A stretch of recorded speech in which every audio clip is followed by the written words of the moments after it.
سلام درنو لیدونکو ستړي مشئ. بلوچستان کې پر پاکستاني پوځیانو چاودنه شوې ده.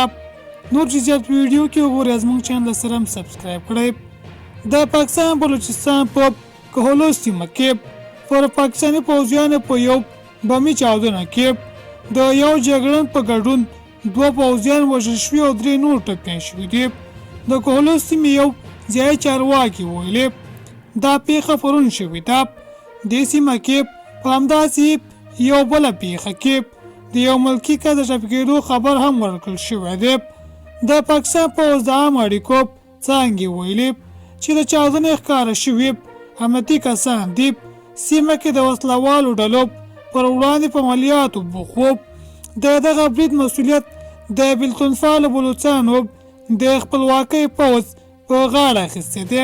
تر یادو پیښو 2 ساعته وړاندې په ورسیر مډیرا بکټي کې د ناپېژانده وسلوالو برید کې د ملیشیا ځواک یو سرتیری وژل شوی او 2 نور تنه ټپیان شوي دي.